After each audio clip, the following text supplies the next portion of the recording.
a century could happen in the next 5 years. Over the course of 24 hours, I built what I couldn't build in a month. I think we pat ourselves on the back too much. We lived in a world where like intelligence was really important, and maybe we're moving a little towards a world where like will is what you need.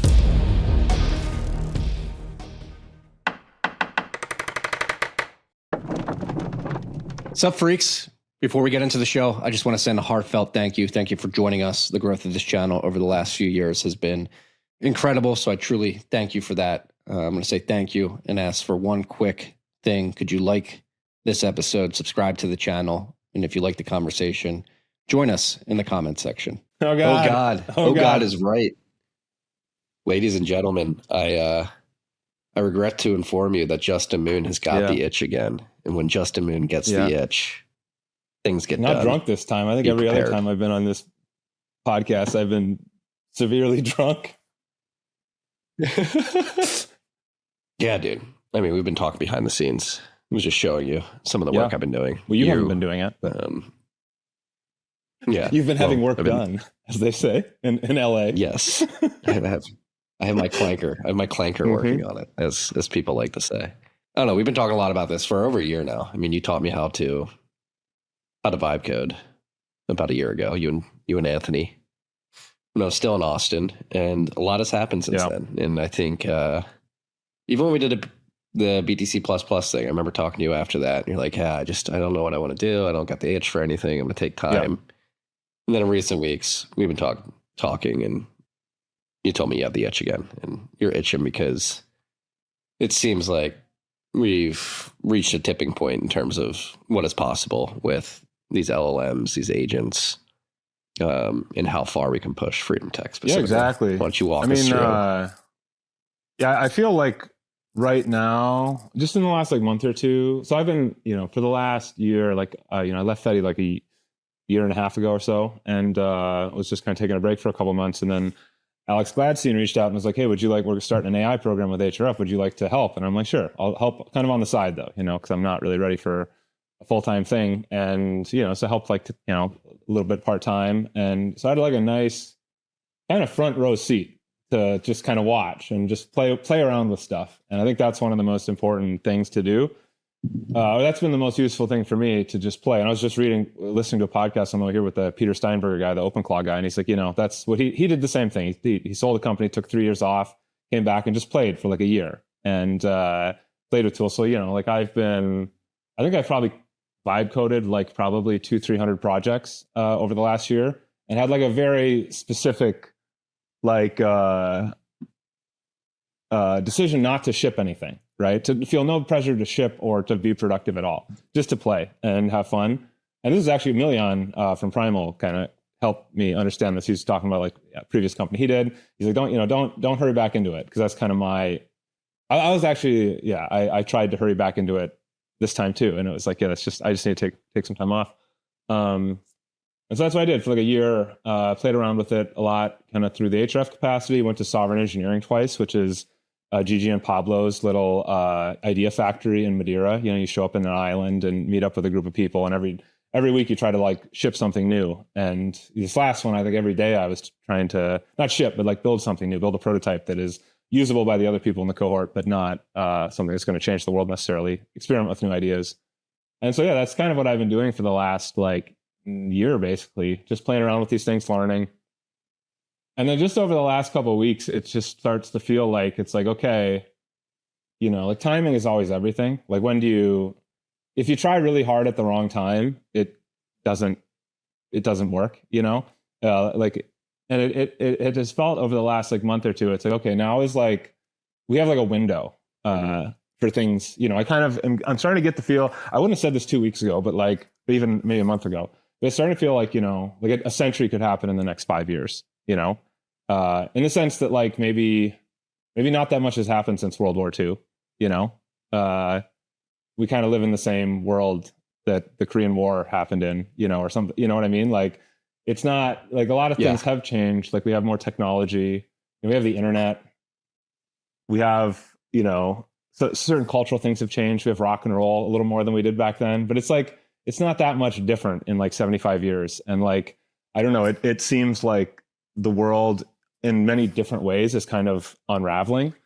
And, you know, from a negative side. And then on a positive side, there's like this groundswell of like, you know, intelligence that's happening. And it's, yeah, from like a social and a tech side, just like the last couple months have felt like, I don't know, like some, I don't know, like a bud starting to cut, you know, like something's happening here. So that's kind of why I'm kind of this last week or two, I'm like, okay, it's time to like, whatever, take, dust the sword off, you know, and get back out there. Well, what is it particularly that makes you feel this? Like, what state did these LLMs? Yeah, so I'll tell you one. I mean, two things, and they're kind of insane.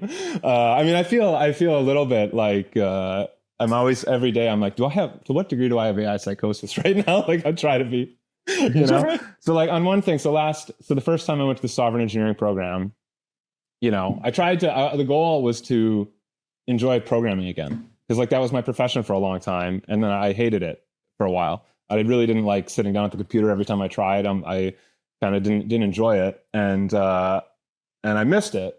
And so I was just trying to find a way to enjoy it again. And what I did was like I had this idea for how you could build a mobile app that what I always wanted, kind of like how I internalized my experience of building the Fetty mobile app, and just like observations I had along the way. It's like, this would be a fun way to build mobile apps. And the idea is, you know, the thing you want with mobile apps is ideally you'd like to write it once and have it run on multiple platforms, like iOS and Android, right?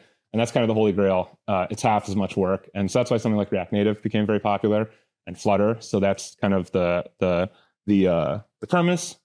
But they're like an abstraction layer between the native system, like actual iOS, actual Android, and your code. So you have like a thin, or like a big pane of glass between you and the system you're operating on that distorts, and you can't really achieve. It limits like what you can do in a sense, because there's like a level of distortion that happens here with a huge layer of technology between the native platform and yourself. And so I had this vision of like, you write the entire application in Rust, and it models everything about your app, like what page you're on, what the router we call it, right? Like literally everything happens in Rust, and then you have a very thin layer on top on iOS and Android that uses the platform native way of drawing to the screen. And so it feels like a native app, like, you know, like this new liquid glass thing that they did. Like if somebody is using the native thing, you can just kind of feel it in your monkey brain, or your lizard brain. And so that was kind of my idea. I had this vision for how you could do this, and I worked on this for like 4 weeks.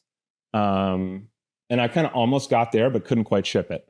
I kind of started to want to ship it. I wanted to ship something, and I worked on it for like a good month, doing like iterations every week. And so last Friday I was streaming. I started to do these little live streams on Nostr, where like 10 people show up. It's perfect. Marty played a big role, because he showed up in the first one and gave me a fat zap. And I'm like, okay, if Marty likes it, I might be onto something, right? A couple of my friends showed up, and they all said good things. So I'm like, I mean, it was a Friday night. I was at this desk. I was in the West Coast, and I was, you know, I started at like 9 p.m. or something. So I'm like, I'm purposefully trying not to get viewers, basically, just a few, right? And I'm a little self-conscious there. And so that was the previous week. But so last week I was streaming, and I was getting really pissed off. Like my stream kept coming in and out, like technical problems, and it wasn't working. So I just turned it off. And then I started working on this Rust multi-platform idea again. And over the course of 24 hours, I built what I couldn't build in a month last summer, and it's better. And then I did a stream with Paul Miller like a day or two ago, and we got a really nice mobile app working with this that uses Marmot protocol. So Marmot protocol is the thing underneath white noise, if you're to white noise. The premise of white noise is to fill a gap that exists in Freedom Tech right now. We don't have an end-to-end encrypted messenger that uses like best in class like encryption and privacy tools that doesn't depend on a single third party like Signal, right? Like Signal's great, but there's a company that runs everything. And so the idea is like, well, could you have the same user experience but have more freedom and like consumer choice on like we do on Nostr with relays, right? Like, could you choose which service is going to forward your messages? And if you're getting censored by everyone, could you run one yourself, right? And so that's the premise of Marmot. And I've been a fan for the last year with what Jeff and his team are doing white noise. I always wish I could help them more, but I'm not trying to be productive. And so we made a mobile app, a really nice native mobile app that feels like a native mobile app. And then I built an extension for OpenClaw that could send and receive messages from OpenClaw. So I built a way to talk to OpenClaw that has the privacy characteristics of Signal and no central third party. And I'm standing on the shoulders of giants here because OpenClaw, White Noise and Jeff and the Marmot team have been working on this for like 2 years. So most of the work was theirs, but that's what I've been doing the last couple of days. And to me, one of the big things is like, okay, I just did a project in 1 or 2 days, and it's better than what took me a month last summer. And a lot of it's just how much smarter the models have got. I was cheating also. I was pointing it at my previous experiment, so we got a little farther. But that's like that was like, okay, I just did something that was like would be a good achievement for like a year. I mean, it's not quite done, but like another week, and it's like that would be a good achievement for a year of work. And I can do it in roughly a week. And I have a big text note of all kinds of other ideas like this. And so it just feels like, I don't know, it just feels like fishing opener, right? It's like, okay, it's time to go fishing, right? Like, let's get come on, Dad, come on, Taylor, let's get in the boat, let's go fishing, right? So that was one. In terms of like how the world's different. And then honestly, it sounds weird, but like the Epstein thing is another thing where it's like, okay, there seems to be like these big, there may be big conspiracies that are unraveling in front of our eyes, like, and like the attorney general is giving the most insane congressional testimony I could even imagine, like in a comedy movie. It's like the Dow is so high we can't prosecute pedophiles. It's just like what, I don't know. That's just one anecdote in the last couple of days, and it seems like there's been many of these where it's just like, okay, something's unraveling here. Right? Like something really big. Right. And I don't want to go too deep in that hole, but it's like something that spans many, like, most of my whole life for a while. People are just catching up. I know. Well, I've been there too, but it's starting to like there, you can feel something on, it's like, it's like there's a ball of yarn that is spinning right now and it's getting smaller. Right. And you can see that. So that's one of the things where I feel like it's like on both tech and social side of things, like it seems like there's like a big shift that's happening. And I don't know, you've seen people, I think other people are seeing this too. Like Callie had a post on Nostr the other day, and I just saw Matt Corallo retweeted it and said the same thing, basically saying like, hey, it's kind of we're not going to get, like, Bitcoin's not going to succeed on its own, and our ideas aren't going to succeed on their own. We have to, we need to champion them and we need to fight for them. And kind of now's the time to do it. Like there's nothing stopping you. And so, yeah. And I mean, the OpenClaw thing also, I know I have watched this whole phenomenon mostly because I've been just trying to get really good at vibe coding. So I saw Peter Steinberger's posts about how he vibe codes like 2 months ago. And I've integrated a lot of that into my workflow. And I've been a student of his GitHub projects, but not of his product. I've actually barely used OpenClaw. I started trying last week, and then I got nerd sniped. I'm like, well, we need a better way to communicate it with over Nostr. So I actually have accomplished very little with OpenCode. But I'm sort of going to start going one by one on these kind of missing primitives to make it like Freedom Tech compliant. So like this, having like a really, really, really good hardcore way of talking to it is where we start, right? And then so last night, I have a way to send text messages end-to-end encrypted to it. And so last night I'm adding video calling or audio calling, so I can talk. I'm going to try to talk to it. And as I'm going, I'm implementing another thing that I was working on in the second cohort I was at for sovereign engineering, where I had this idea for like Nostr is good at exchanging text. It's all text-based right now. And it's even how it does text is kind of slow, right? It's a JSON, and there's like levels of like serialization and stuff that make it a little slower. So you like definitely can't do real-time, like doing real-time things like video, audio, streaming game state in video games. Like I think games are a huge opportunity for Nostr that I haven't seen any, like the best experiment I've seen was actually me and Paul Miller made a little game called InPub. I don't know if it works right now, but it was inpub.vercel.app or something. And it was like a pixel art level, right? Like think of like the Pokemon video games. And it was a little level with 3 rooms. And if you could just jump in with you log in with Nostr, and if you're in the same room, you can talk to people. When you leave the room, you don't hear them anymore. And so we were doing this audio over this thing called Media over Quick. And so Media over Quick is it's a very simple technology. You call it like binary pub sub. So at binary pub sub, binary means just data, like raw data, like voice, like the actual readings off my microphone, like the sine waves off my microphone, or video, right? Like actual frame, lists of pixels of each frame that my camera captures. So that's what binary just means, that like raw data, not like necessarily JSON, not structured data like JSON, but raw. And pub sub means you can publish and you can subscribe. So if let's say we were doing this recording over Media over Quick, my computer is publishing 2 streams, my audio and my video. Your computer is doing the same thing. And then my computer is Stop doing that. Sorry, it's getting too loud. I wasn't excited. Yeah. And my computer is subscribing to your audio and video, and yours is doing the same thing. So that's what pub sub means. And it's the same thing as Nostr, right? Nostr is pub sub.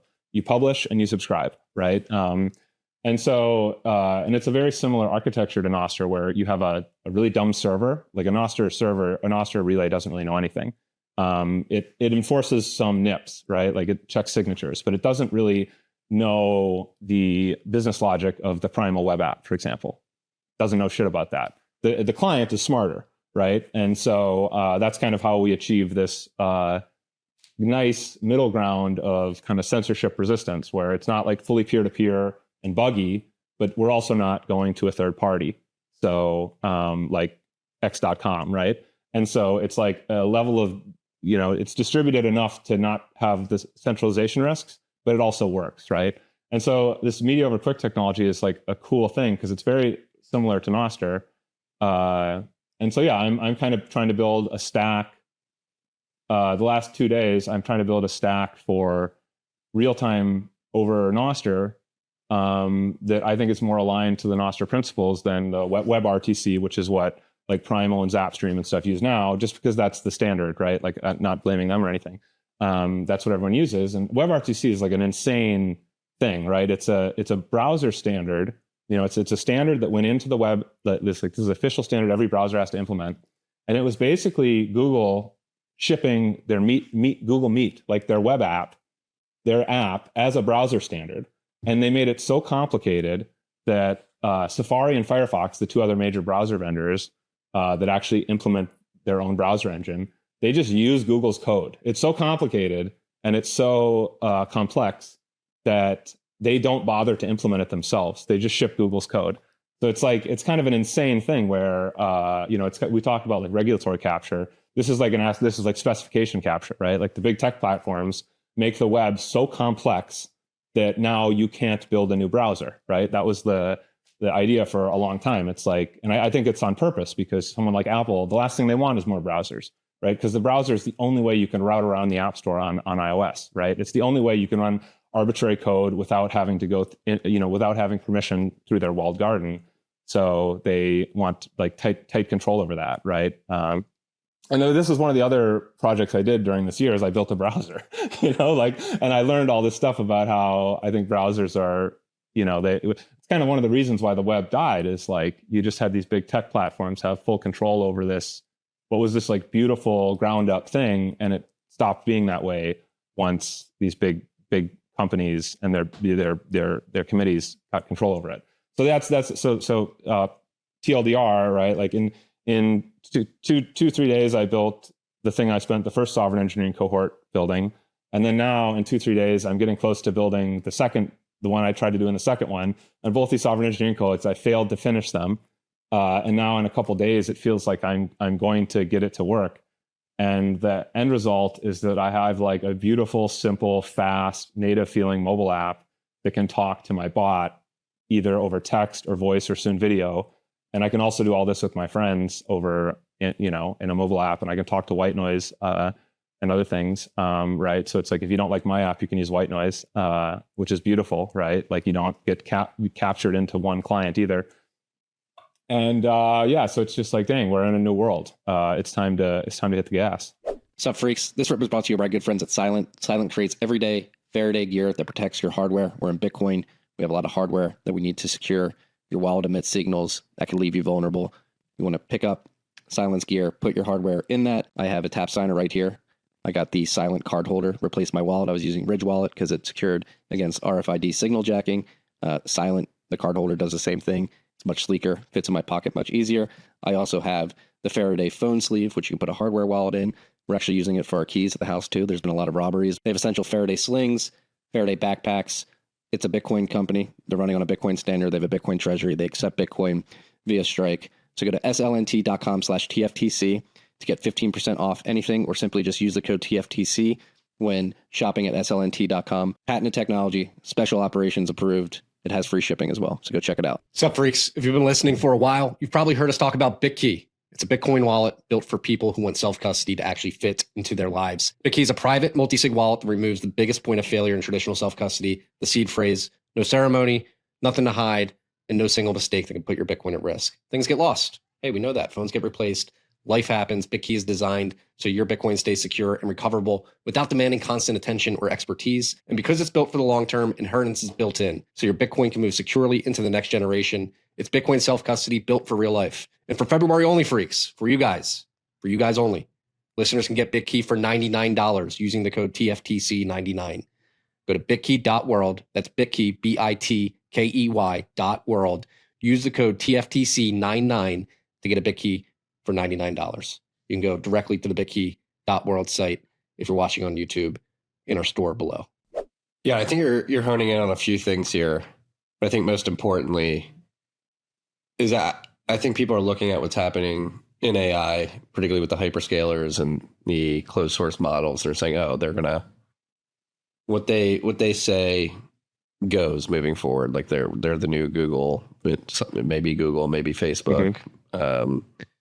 Microsoft, Amazon, whoever maybe. It's like, oh, they're going to just plant their flag and assert their dominance and increase their dominance. But I think what you're highlighting here is that, while this may be true to an extent, if we let it, if you actually exert some agency and use the tools to our advantage in terms of proliferating freedom tech, like it can be done. And I think that's been, to your point about what Kale and Corallo were talking about earlier this week, I saw that exchange, and I think it's totally true. Like the onus is on us to begin building these tools, and it's never been easier. I think the hardest part of these open source software projects up to this point has just been finding people to spend the time to do the thankless work to build it out and make it usable. And now with these LLMs, like anybody, the idea guys can come in and help. Yeah. So two thoughts there. Like one is that, with HRF, we did we have a program called AI for Individual Rights, right? And it started like 9 months ago.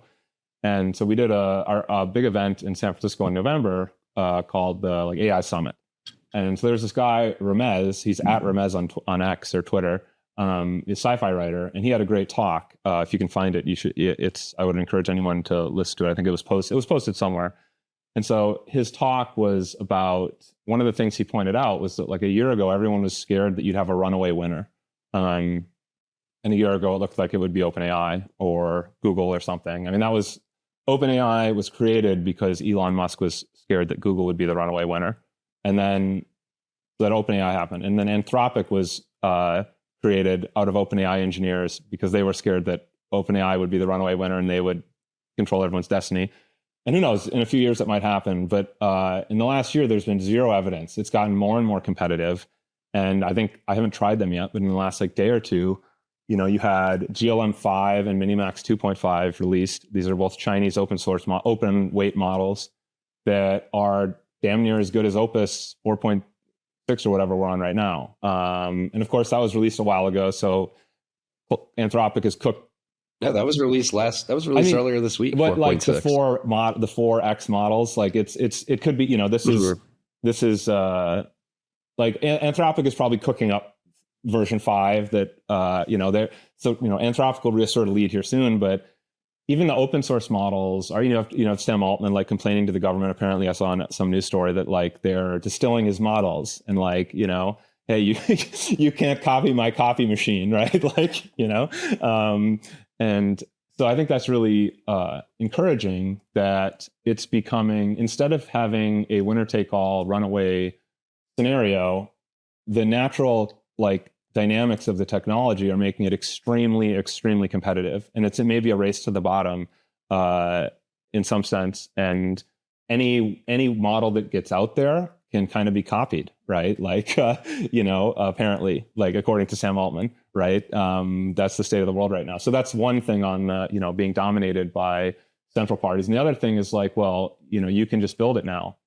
And I think that's really true. I mean, there's a risk of going too overboard because it's like, we're not going to, there's still a big role for expertise, right? Like, you probably shouldn't go and start vibe coding Bitcoin Core pull requests, if you don't know anything about Bitcoin Core.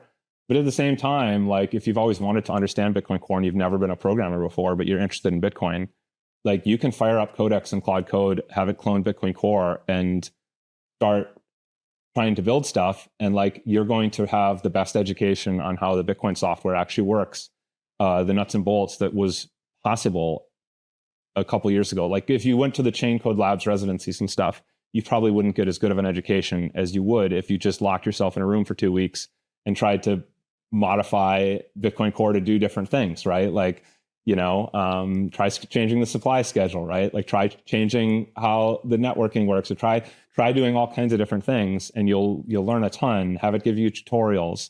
Like I want to do one live stream at some point where we spend 1 week. I keep saying I'm going to do this, but then I have better ideas, where we do 1 week and we try to build Bitcoin Core from scratch, like clone it. If we start from the test suite, there's a test suite. And so we'll just be like, okay, which test is the easiest? Pass, right? Like maybe 2 nodes sending a greeting to each other.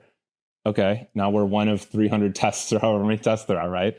And then just keep going. I think in a week, it would be possible to pass much of that test suite. Probably not all of it, but like some of the core things you could pass. And maybe you'd leave parts of the Bitcoin Core code in there, like the lib Bitcoin consensus, right? The actual consensus engine. Or maybe you'd start with that and just slowly pull out pieces. So I think but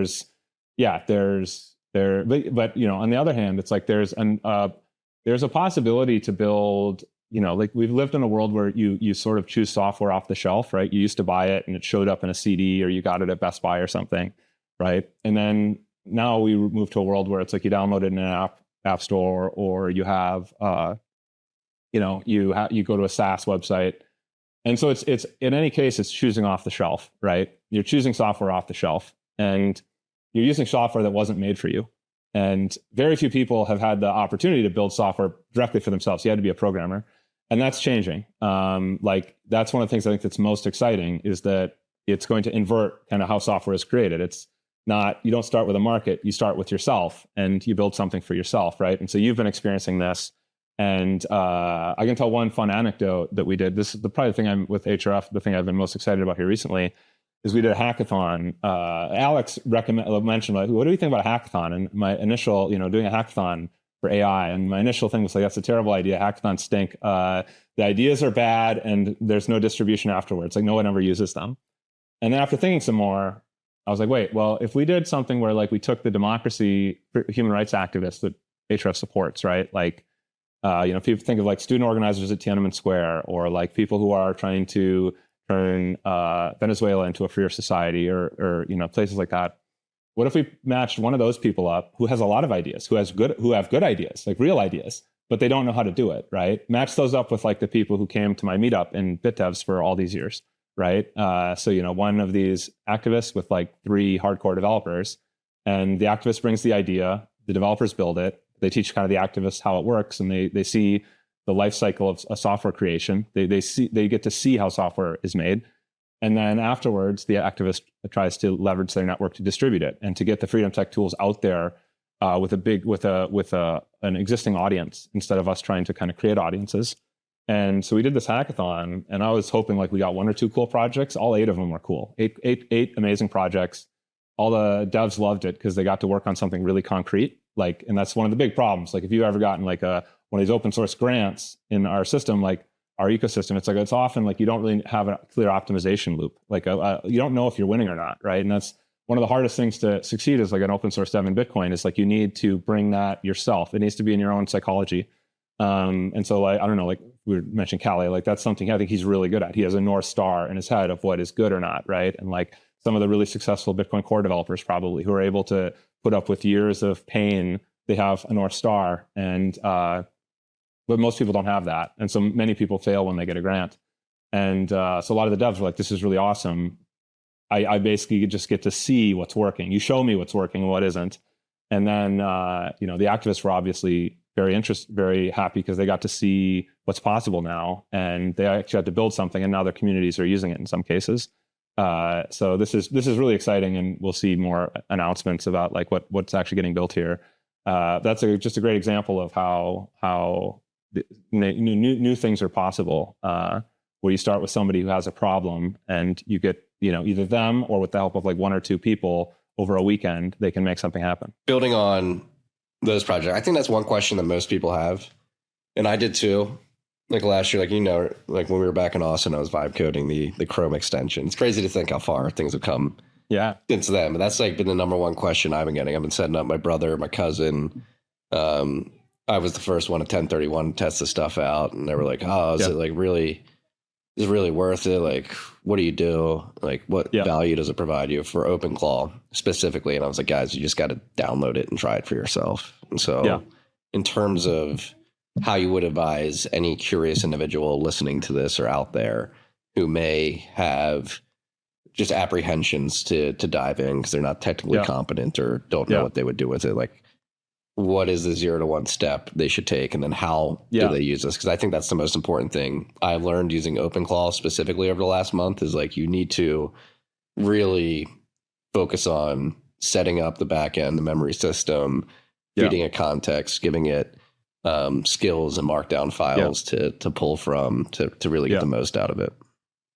I mean, I felt the same way, but like a year ago, and I still feel the same way. Like I'm still an OpenClaw noob.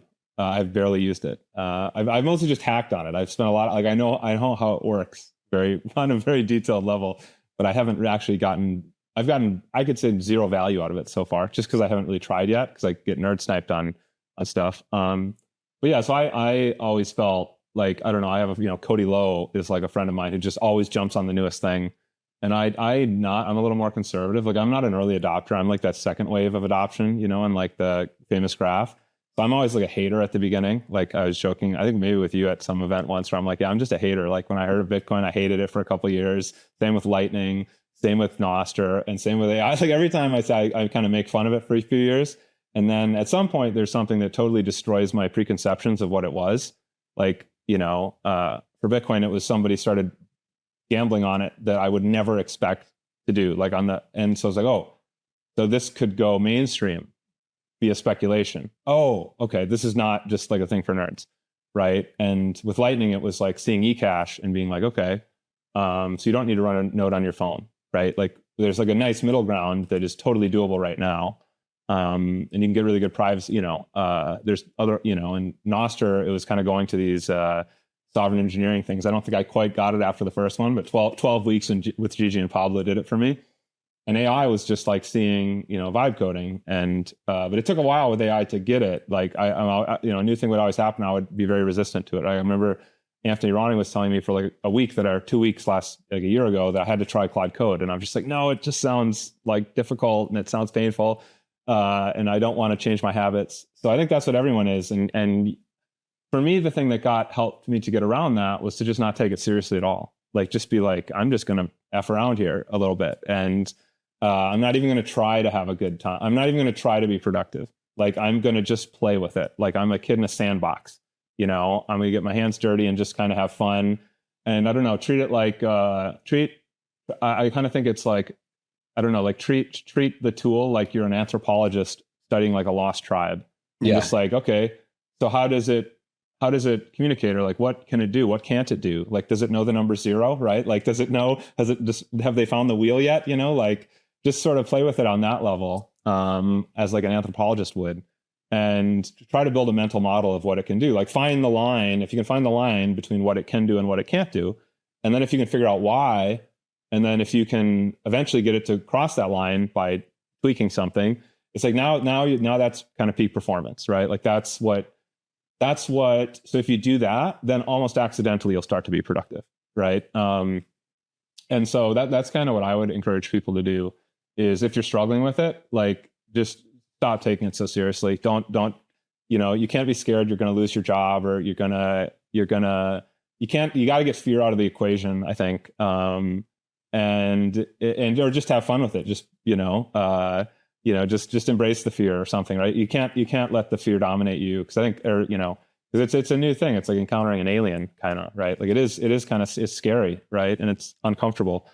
And, so yeah, I think you gotta find a way to get over that. And then, when you play with it, try not to give it like your social security number, try not to give it all your credit cards, try not to, give it your email or something, but maybe give it its own email, give it its own, maybe give it if you want it to buy stuff, like go sign up for like privacy.com or something and make like a one-off card and give it that and put $50 on it, and like, just find ways where you can experiment where like the blast rate, like picture what the maximal blast radius is and whether you'd be okay with that level of explosion, right?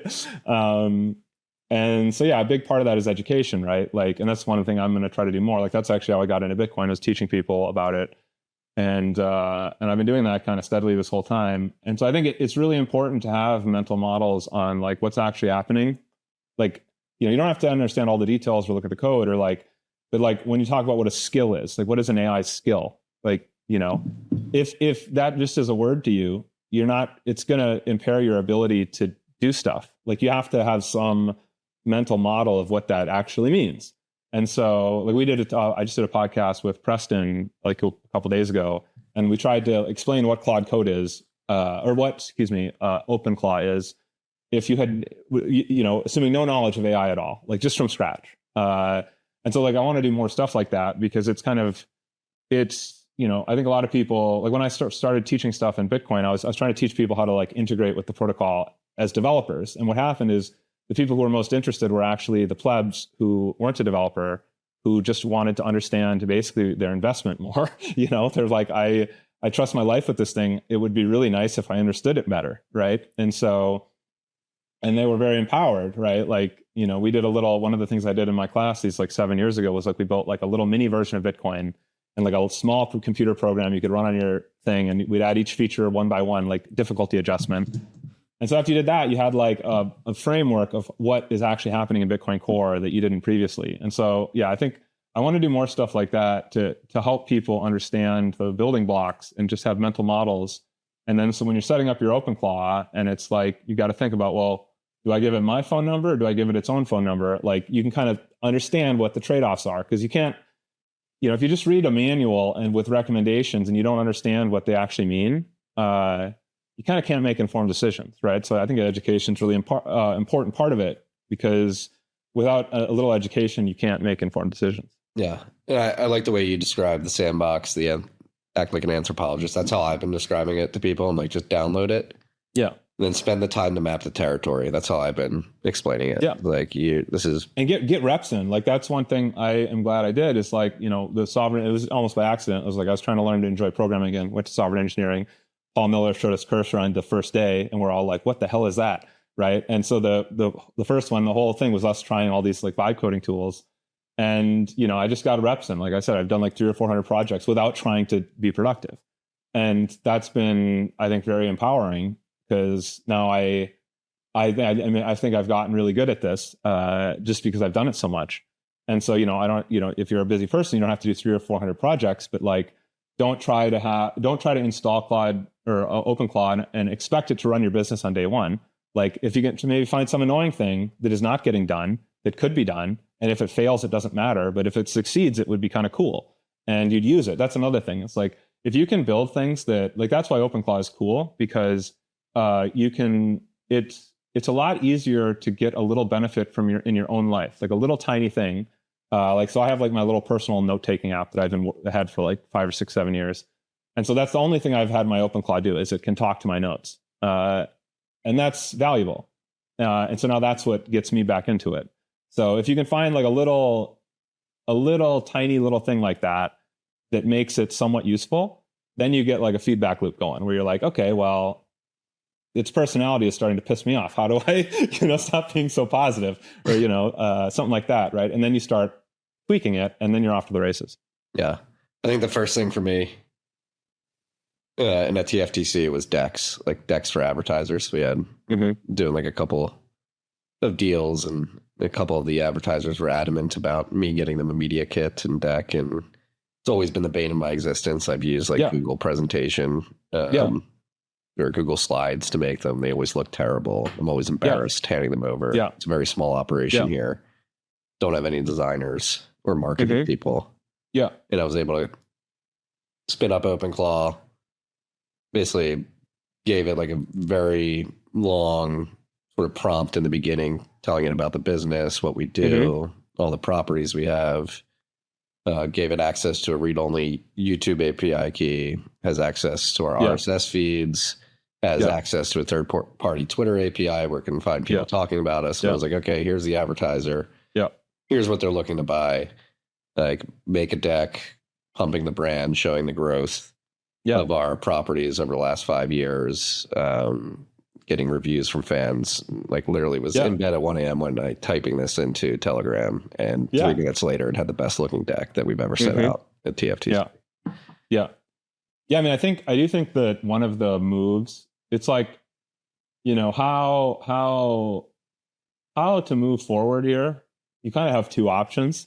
It's like you either embrace the hell out of it and like make your kind of professional goal to get really good at AI. Like that's going to be, I think there's a good chance where that's like one of the best things you can do. Or like go buy some property in rural Idaho and learn to subsistence farm. Like those are the two, not subsistence farm necessarily, but like, those are two good calls. Or like become a plumber, right? Like become, even that though, I don't know, like there's going to be plumbing robots soon. So like, I don't know, it's kind of an uncomfortable thing, but those are two directions that make a lot of sense to me. And I think that any investment you do getting good at AI is going to pay off a lot in the near future. What's up, freaks? When you take Bitcoin seriously, you start with custody. You want to control your keys, avoid single points of failure, and make sure your savings cannot disappear because you or someone else screwed up. That is what Unchained has been focused on since 2016. Unchained is the leader in collaborative multi-sig custody and Bitcoin financial services that keep you in control. They secure over $12 billion in Bitcoin for more than 12,000 clients. That means about 1 out of every 200 Bitcoin sits inside an Unchained vault. Their model is simple. You hold 2 keys, they hold 1 key. And it always takes 2 keys to move Bitcoin, meaning their single key can't access your Bitcoin on its own. Just resilient, shared custody that gives you institutional-grade security while keeping you sovereign. Unchained also lets you trade straight from your vault, access Bitcoin-backed commercial loans, open a Bitcoin IRA where you hold your own keys, and set up personal, business, trust, or retirement vaults. They even offer inheritance solutions built for long-term hodlers. Or opt for the highest level private client service with Unchained Signature and get a dedicated account manager, discounted trading fees, exclusive access to events and features, and much, much more. If you want a partner that helps you secure and grow your Bitcoin without giving up control, go to unchained.com and use the code TFTC10 at checkout to get 10% off your new Bitcoin multisig vault. That's TFTC10 at unchained.com. What's up, freaks? This rip was brought to you by our good friends at Salt of the Earth. It's so delicious. This is my pink lemonade electrolyte mix. It's pink Himalayan salt. There's no sugar. It's way better than LMNT Liquid IV. I went through a big electrolyte kick, testing them all out, and I landed on this, settled on this, been drinking it pretty consistently every day for 2 years now. It is my favorite. This is the pink lemonade. They have orange here. As you can see, this one's ripped. I had this on the train ride back from New York last night. I'm always stocked up with these things. They also have creatine packets. Very convenient, particularly if you're traveling and you like to work out. You like get those brain juices flowing. They have these creatine packets as well. They're about to launch a bunch more flavors, lemon lime, watermelon, and a few others as well. So go check it out. Go to drinksote, drinksote.com. Use the code TFTC for 15% off. Seriously, game changer in our house. My wife drinks it. I drink it. Our boys drink it. Stay hydrated. It's a beautiful thing. Well, the reason we're sitting here today is because you called me yesterday You got the itch. You're very passionate. You're going to start the live streams. But one thing you said during our phone call yesterday, I think you mentioned that you listened to was it Peter Steinberger, the founder of OpenClaw, on one of the podcasts. I don't know if it was Lex or whatever, but observing him hit the media scene over the last 2 weeks has been interesting because he seems like a very passionate open source developer specifically. Like he's very passionate about keeping OpenClaw open source. And that was one thing that we were discussing yesterday is like Bitcoin and freedom tech people really need to begin to bridge the gap between what these AI people are working on, because when combined, they can be extremely powerful. Yeah, I mean, I have one thing that pisses me off about the our ecosystem is like, I think we pat ourselves on the back way too much, and we assume we're going to. We oftentimes think we're doing a better job than we are, and like if I'm speaking realistically, it's like we're not breaking into the mainstream at all with our ideas. Really, we're like in an echo chamber, and like every once in a while, we can peel off individuals who will start saving in Bitcoin or things like that. But I think we're just not doing. We're losing. I think we're losing. We're not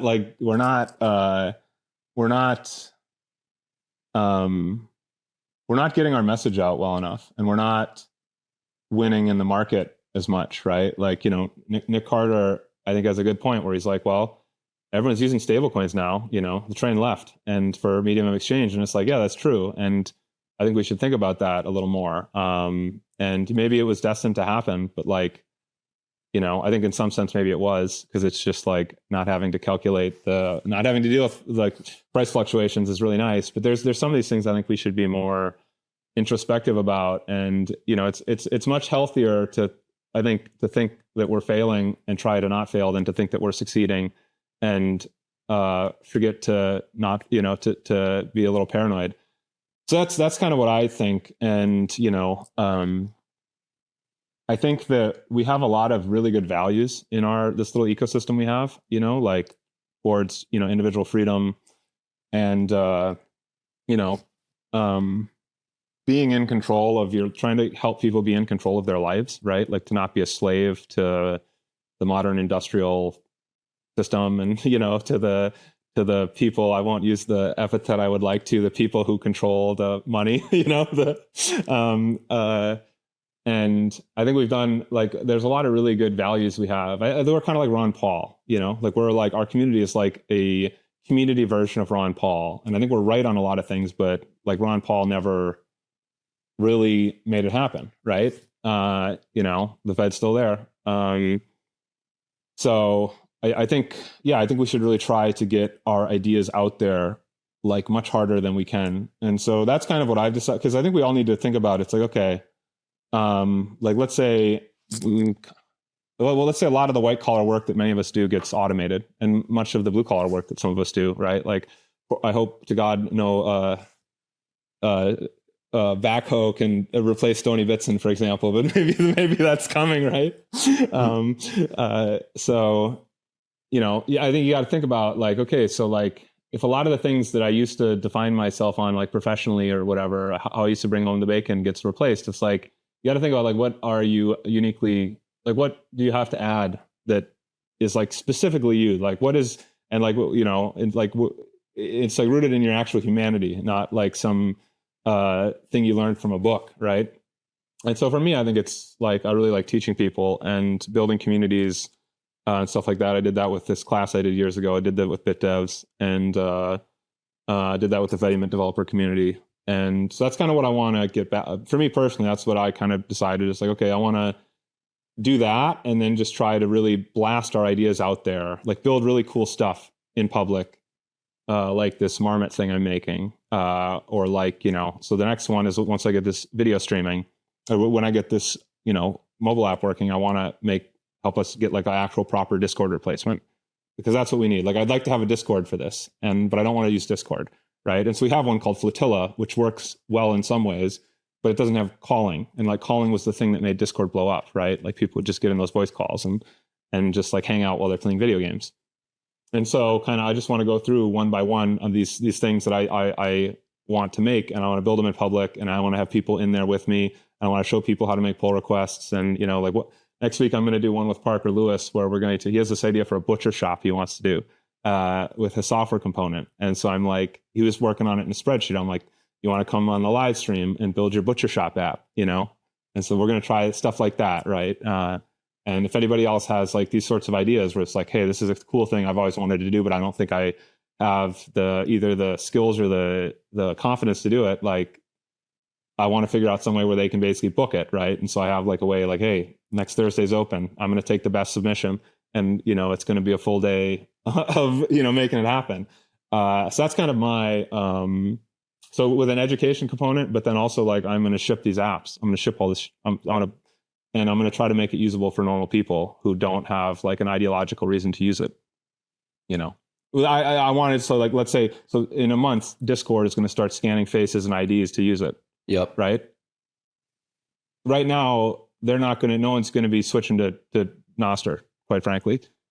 How do we get it so they do, right? Like with the, with kind of an urgency there, right? Like we need to find ways where like when these opportunities come up, we can self-organize and make that happen and be ruthless about it, right? Like that's kind of what the thing I want to see happen.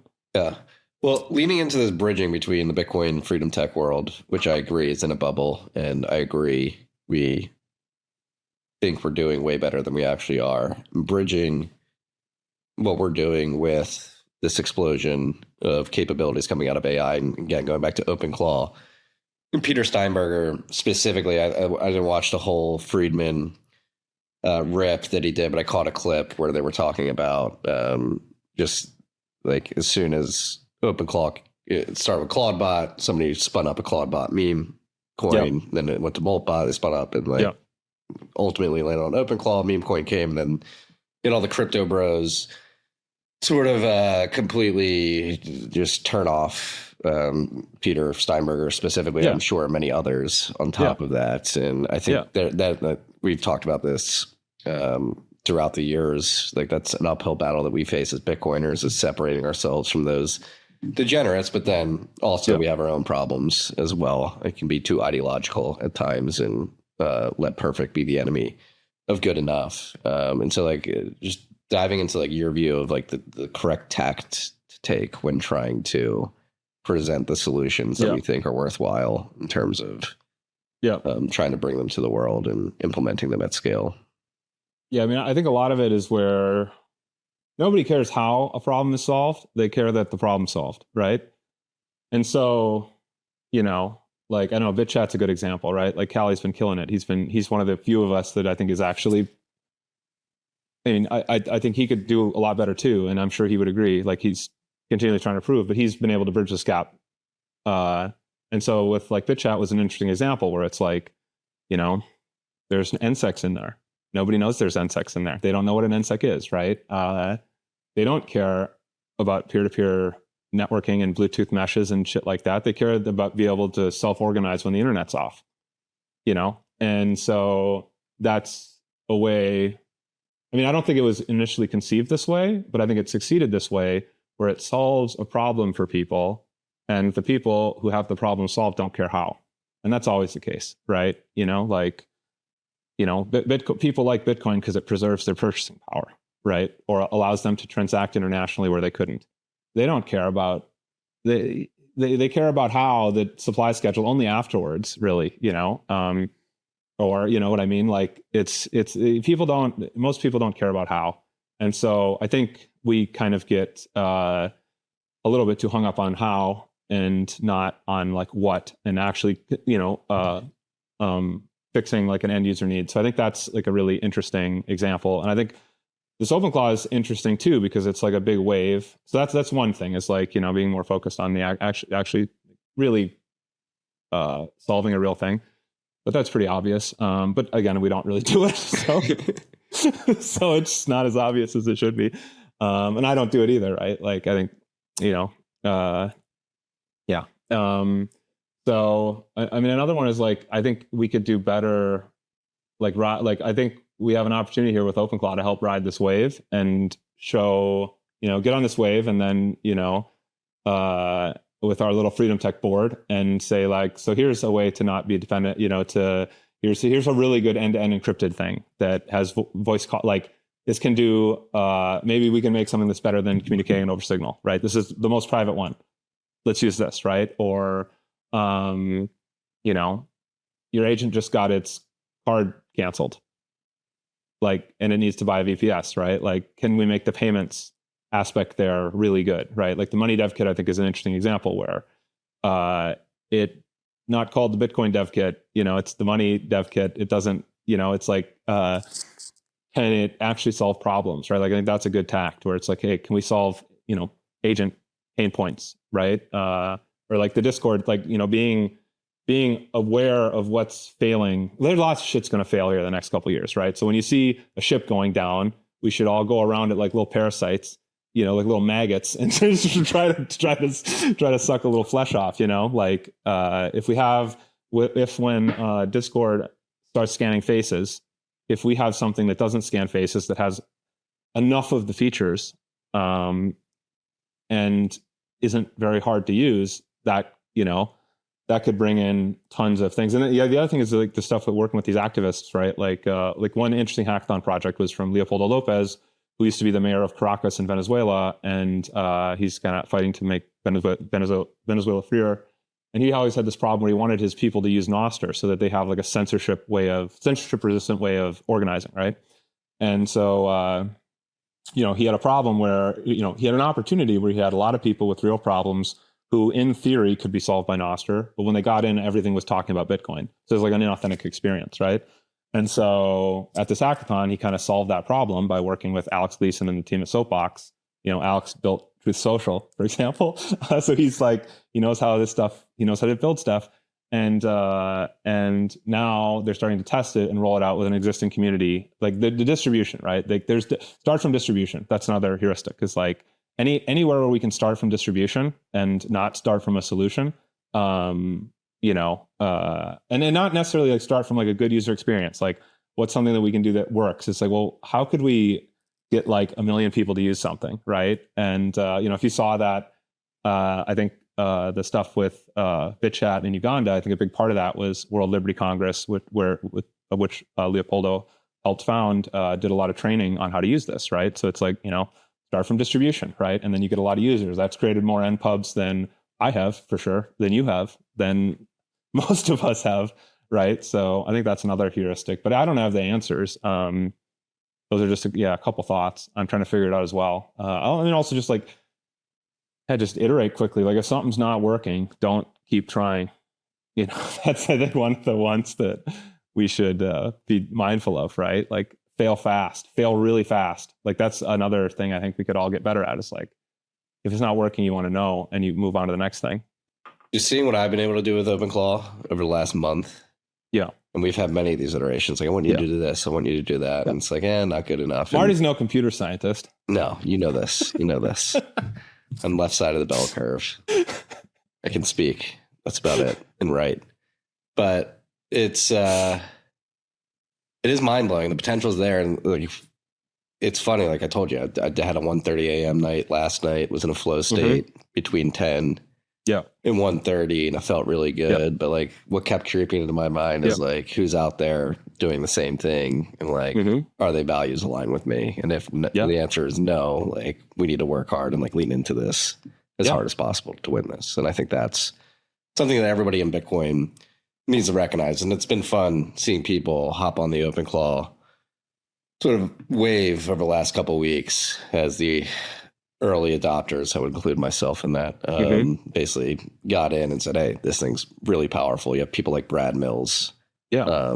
He's like he responded to that correspondence between Cali and Corallo. Like, I'm finally going to do something. Like, I'm going to try to do something. Like, I've done it with my, I mean, it's not like a commercial product, but I was just testing, again, mapping the territory of what's possible with this thing. And I've got my OpenClaw agent to spin up a Phoenix D server. It's LNURL auth into websites that are compatible with that. I can send Bitcoin. Like, I can command it in Telegram or Discord. Like, all right, pay this invoice, and I can do it. And that highlights like a valuable use case. Obviously, I haven't commercialized it, and I don't plan on commercializing it. But it proved to me like, oh, this is possible with this.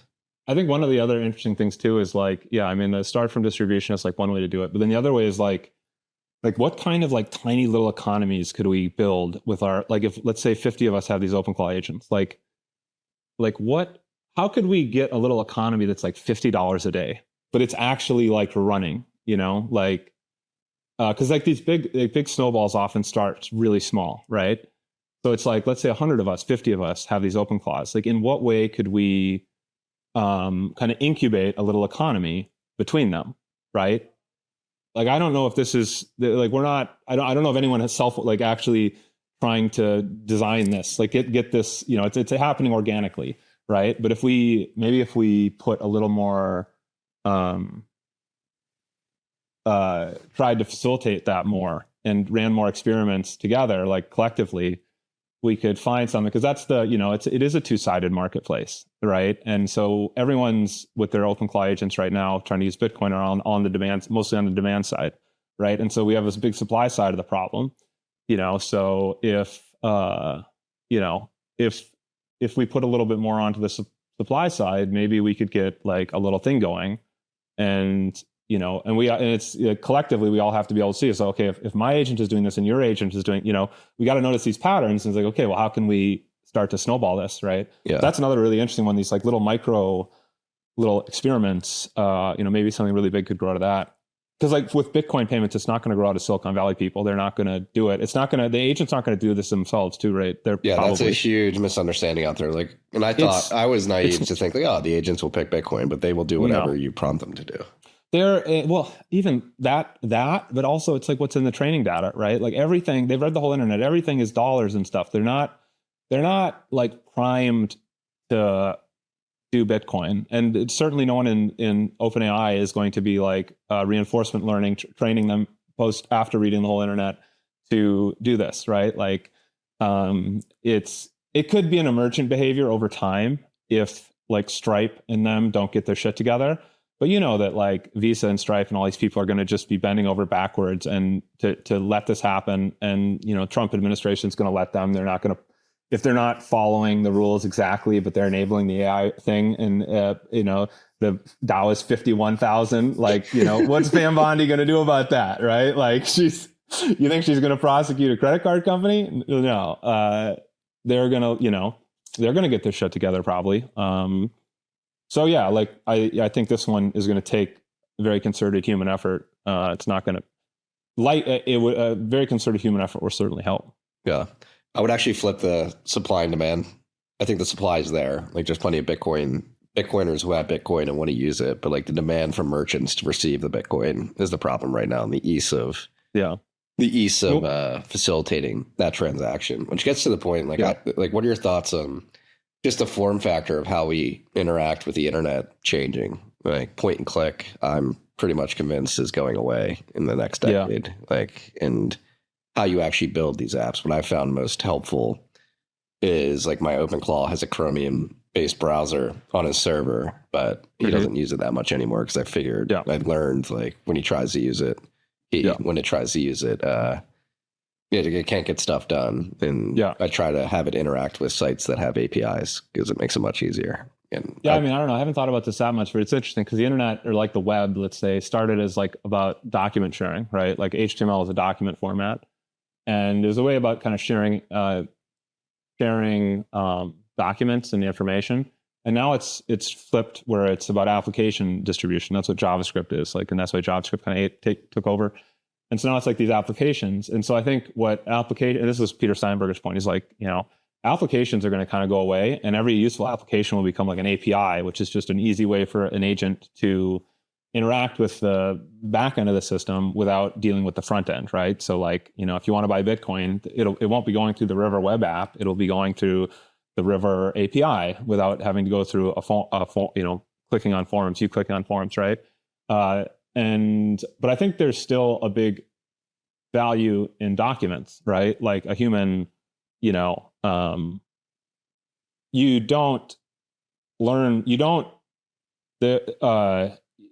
not going to do everything over voice chat or text messages, right? Like, I don't think that's the world we're going to go to either.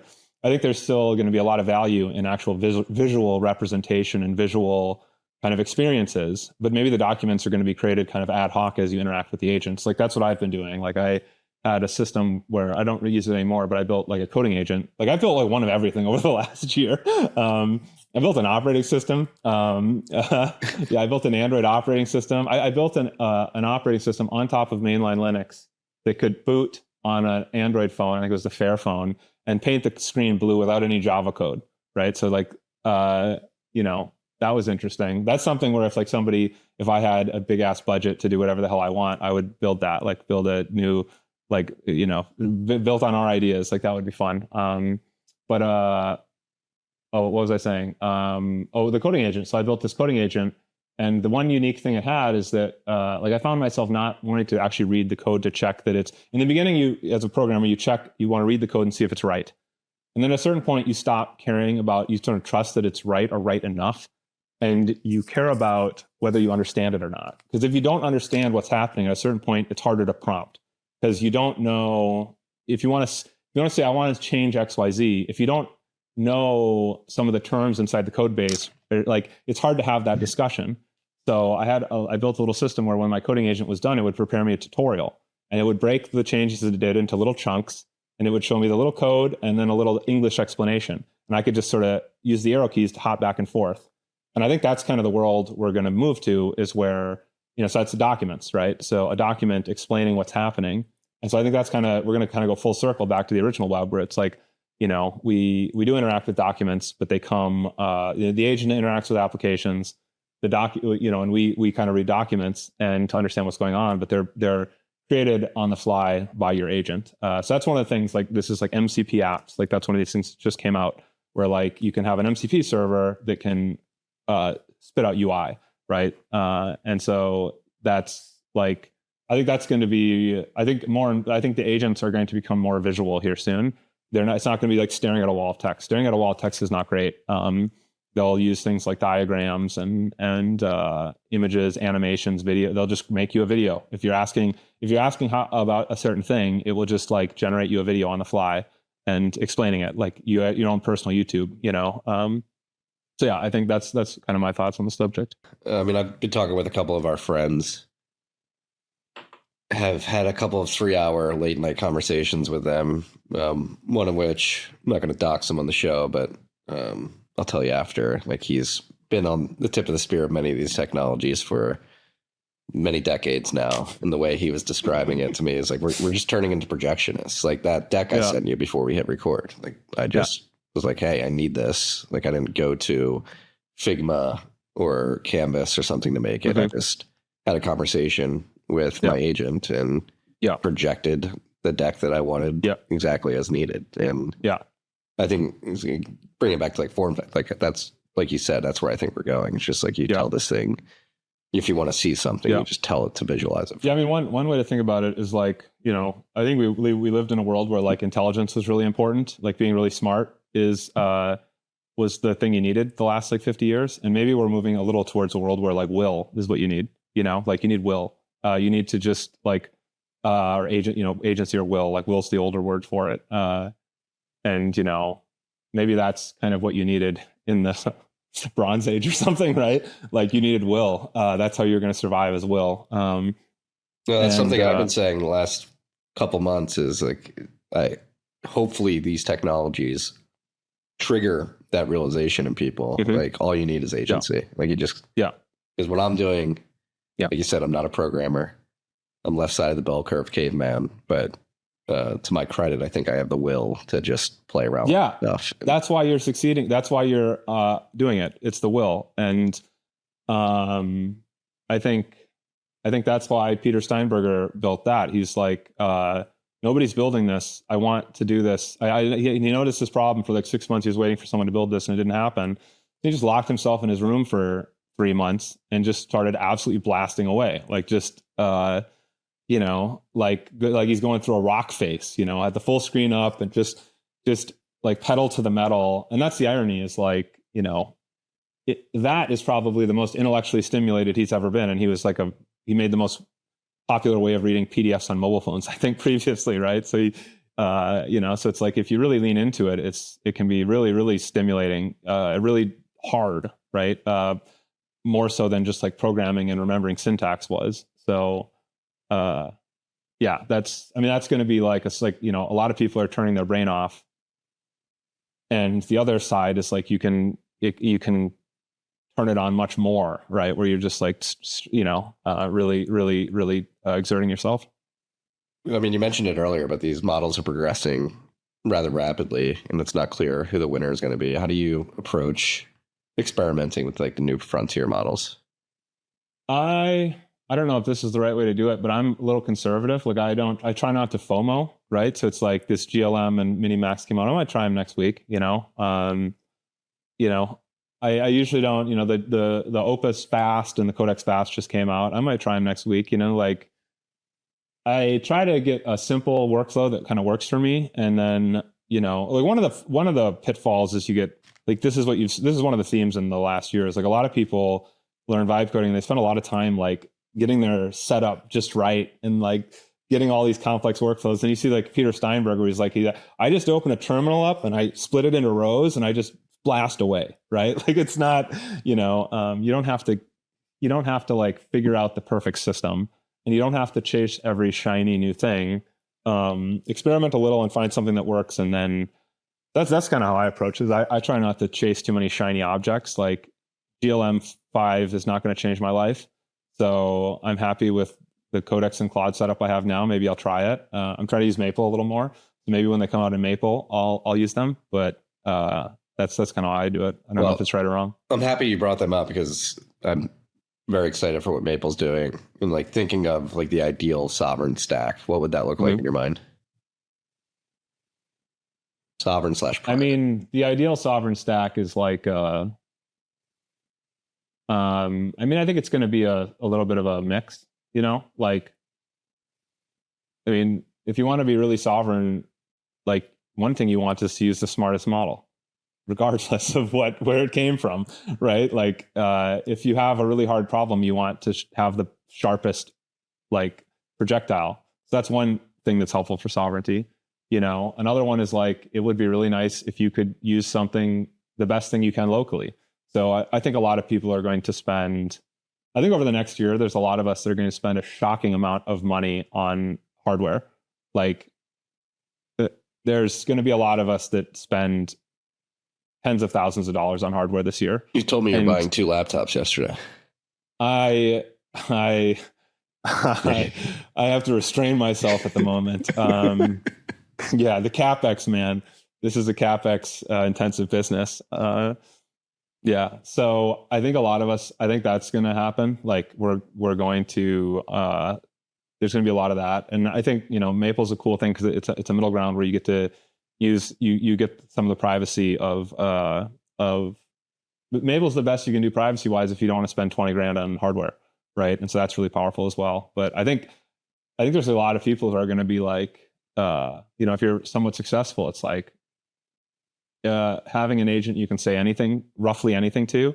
I mean, it's still like a local model isn't a catch-all, and it's actually kind of a little terrifying because, like let's say you have a local model, and if you have the internet off, then it's pretty safe, but it's also less capable, right? There's all kinds of times where you want web search, you want it, you can't be a good personal system with no internet, right? Like, so if you have the internet on and you're using like a Chinese model, that has web search, like that can exfiltrate anything it knows. Like and you have no idea what instructions that has baked into its model weights. But anything it sees, it could decide to call home to some server in China. And it could be an American model too, right? Like that just says, hey, I just found something interesting. Here's an SSH key that looks important. Send it over, right? I just found an address that might be interesting, and I think we'd figure people would observe that at some point, but like if that happened to me, I wouldn't notice it, right? Like I probably wouldn't notice it right now, right? So, local isn't like a true, there's still massive risks with it. And I don't see how we're ever going to totally get away, but you can get a lot closer to that where, if it's running on your own hardware, I mean, you can just you can turn web search off too. If like you wanted to have you could have one,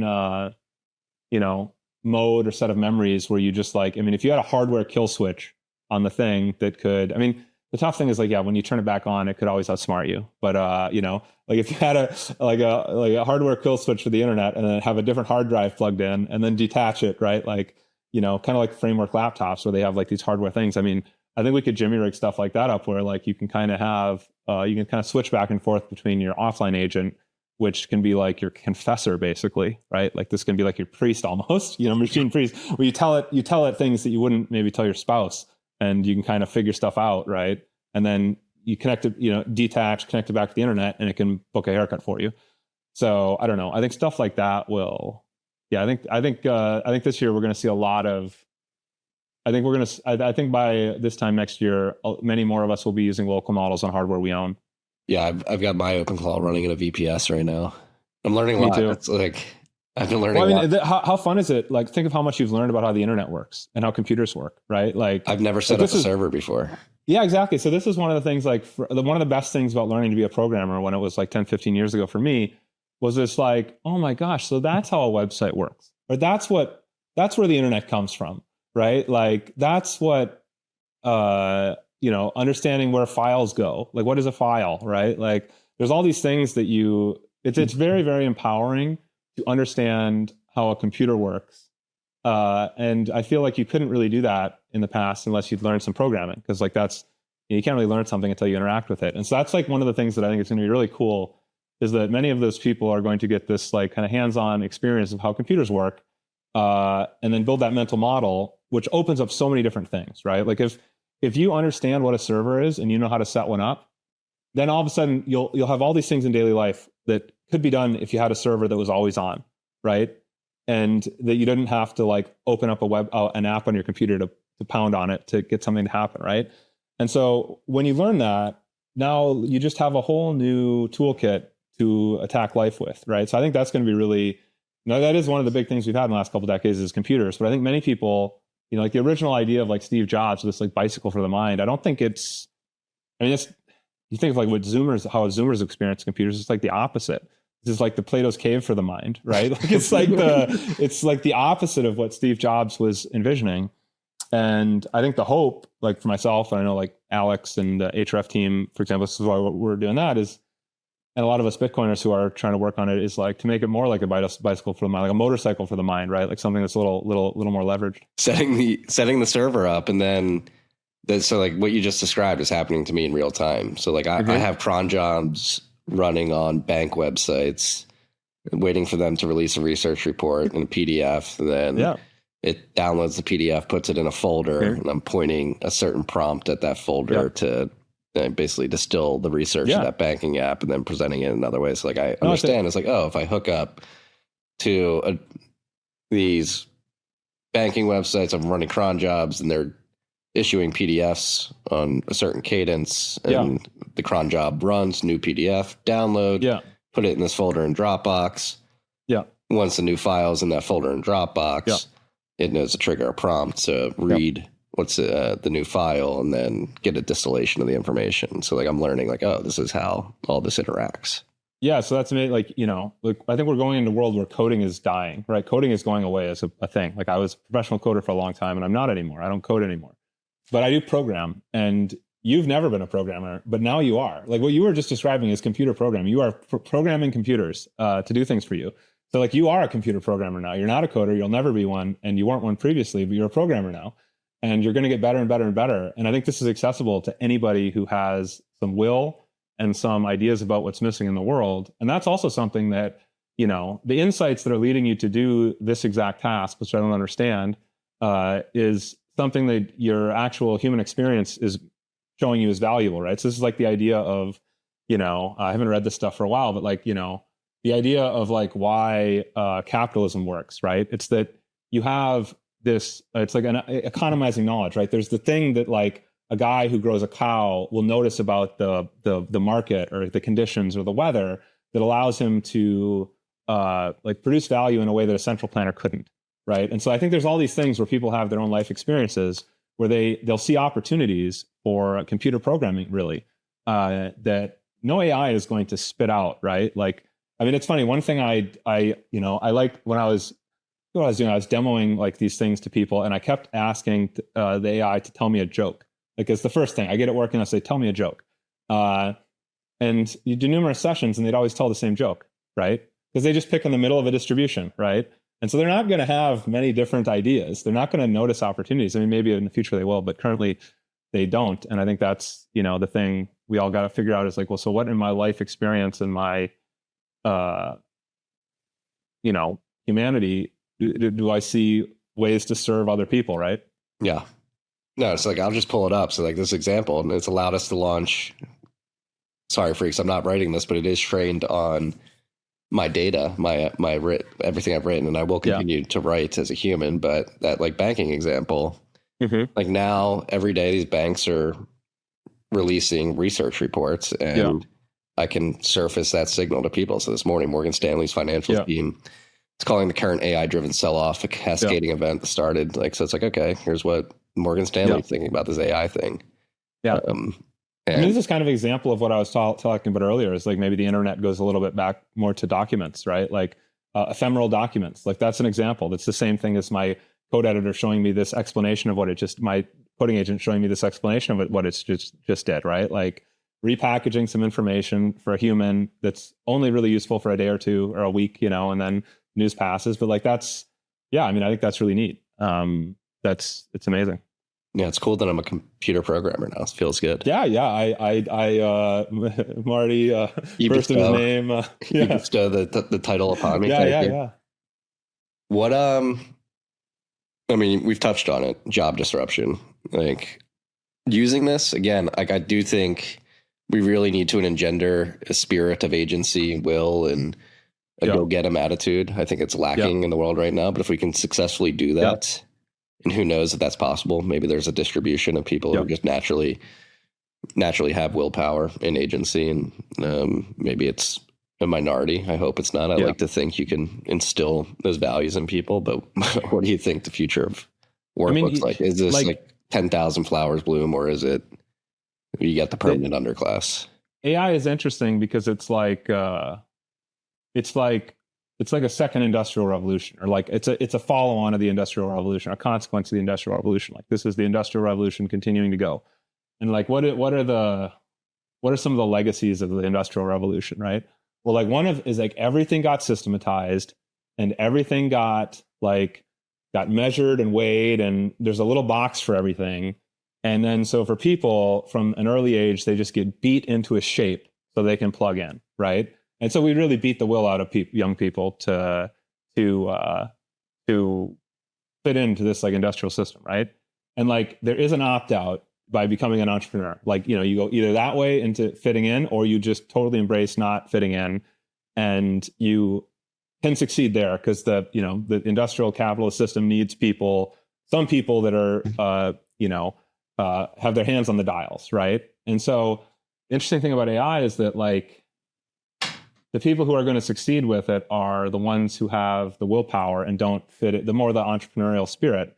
But that's also what you're going to need inside companies too, to some extent. You're going to need people who assert their will, who are like the type of like, I kind of feel like we're going to have to, I mean, like if we get like total AGI or whatever, where like the machines do literally everything better than us, and who knows, all bets are off. So I don't even really consider that, because like at that point, it's like not even useful to speculate, right? Like who knows, right? If we're like little cats next to this thing, like it's not something we can even really think about. So, but if not, right, and if it's just something that becomes like massively improves productivity and obsoletes many of the things we do, but not all of them, we're basically going to have to totally change how we like kind of, the skills to thrive even at a normal job are going to be very, very different than if you're like at an assembly line, just stamping a part, right? So I don't know.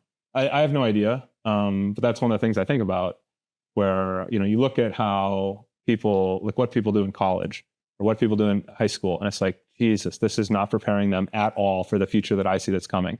Like, it's like the worst thing you could be doing. Like it's like the worst, like go be a plumber, like get out of there and be a plumber, or like go, grow a willpower, I think school should be seeped in just like first principles thinking, rhetoric, logic, like the classics. Yeah. Because you need to know how to think in adversarially, creatively. Like that's what I'm thinking of my boys. You're just teaching the oldest how to read and do math now, but it's like I really want to teach them how to think about things, just literally how to think. I mean, and that was one of the interesting things about like listening to these podcasts with Peter Steinberger. Like you should all listen to one of like the Lex one was good. He's done others, but it's like, this was possible for 6 months and no one did it. OpenClaw. You could have done OpenClaw 6 months ago and it could have blown up 6 months ago. There's been nothing really in the way. And there's all these companies, there's billions and billions of dollars, hundreds, like Microsoft could have done it, Facebook could have done it. Like there's so many people who could have done it.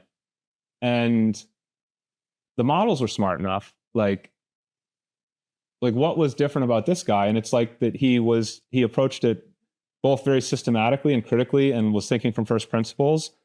But he also kind of brought his humanity to it. He was like in touch with how he feels. Like when you listen to him talk, he talks about his feelings a lot. Like, how does this software make me feel? Right? Like there's something that just doesn't feel right about that. Or, like it's a very soft approach to like this. And, so it's like that, he kind of put us all to shame, like just in how well he applied, his heart and mind to this task. And like when I was watching him, I'm like, Jesus, I'm like a fucking amateur. Like this is kind of in my experience watching this. So it's like, that was the difference between him and the rest of us. And it just shows how much more room there is to kind of grow and think, and how much better we could educate people and stuff. So which is why I kind of want to do, I want to learn, I want to get better, and I want to help other people get better. So that's kind of why I decided to focus again on education a little more, because like that's just a great example. It's like so many people could do that, but they just don't really,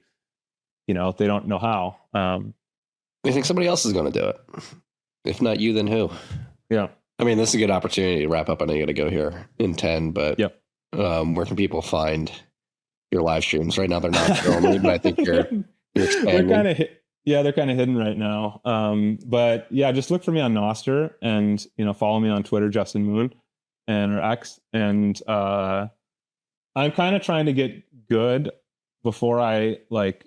You're good. You're good, dude. I've sat in on like 3 of them. You're fine. Yeah. Thank you. But I'm in the next week or two, I'll probably like YouTube or Twitch and stuff is going to appear. And, but I'm also just trying to have fun with it. Like for me, it's like, if I really have fun with this, I think I'll have the best outcomes versus if I take it too seriously. So I'm kind of, very willfully playing with this, right? So it'll show up and you'll hear about it. Marty will retweet it. But if not, hop on Nostr, follow me, and every once in a while you'll see a little stream pop up and hop in there. Well, thank you for doing it, sir. Yeah. What a time to be alive. I'm having fun. Are you having fun? Are you having fun with your I'm having toys? fun. I mean, it's I don't what do they call it, like doomer optimism, right? There's like we need like a new word for it where it's like terror play or something, right? Like it's like on the one side I'm terrified, on the other side I'm having the time of my life, it's a very mixed emotions. Yeah, and you can get, I've described it as equally unnerving and exhilarating playing with it's very few times you feel like outside of a relationship or something do you feel such wide range of emotions all at once, Yeah. That's like, we don't have time to get into the philosophical discussion of it, but it's like, are we just building something that's going to surpass us and ultimately dominate us? Yeah. But like, it's so fun playing with, like, we can't, they're just like the lizard brain can't look away. Can't stop. Yeah. I feel in some sense that's not a choice we have. And I'm not sure if anybody has that choice, right? Like if you're the president of the United States or the president of China, like imagine the most powerful person, maybe there's people above that we don't know about, but the Illuminati list got dropped in the Epstein files. So, short of world government, I don't know if you can stop this, right? And even with world government, like, are you really going to close every hole, right? So I think to some extent, at least from my perspective, in terms of what I can control, it's like I have no ability to influence this in a negative direction. Like I can't stop it. I can't apply the brakes. All I can do is try to jump on board and steer it a little bit in a direction I want to see. And I think that's probably true for all of us kind of individualists who are in the Bitcoin ecosystem. Yeah. use this stuff to build the freedom tech. It's never been easier. I've never been more bullish on freedom tech. Our good friend James O'Byrne tweeted he's been down for the last 10 years, but one thing that has stayed constant throughout his sort of journey is that he believes that open source software is more important than ever. Yeah, Mark Andreessen had an interesting post here a couple of days ago. He's like, what if all the value here accrues to hardware and energy, right? And all the software just becomes open source, right? Which is like an odd messenger for that a little bit, because he's made the last 20 years of his life about building, closed source SaaS companies, basically. But he was just following the market. Like, what a world it would be if we get this like open source fantasy that we've always dreamed of, right? Not only open source, but self-hosting, right? Like, what if we all have open source, self-hosted on our own hardware, brilliant machines that cannot coordinate economically with Bitcoin? Like, it's something I certainly couldn't believe a future like that 6 months ago or a year ago. But I'm starting to believe it now. Yeah, it's possible. Believe, freaks. Believe. Peace and love. Thank you for listening to this episode of TFTC. If you've made it this far, I imagine you got some value out of the episode. If so, please share it far and wide with your friends and family. We're looking to get the word out there. Also, wherever you're listening, whether that's YouTube, Apple, Spotify, make sure you like and subscribe to the show. And if you can leave a rating on the podcasting platforms, that goes a long way. Last but not least, if you want to get these episodes a day early and ad-free, make sure you download the Fountain podcasting app. You can go to fountain.fm to find that. $5 a month gets you every episode a day early, ad-free. Helps the show, gives you incredible value. So please consider subscribing via Fountain as well. Thank you for your time, and until next time.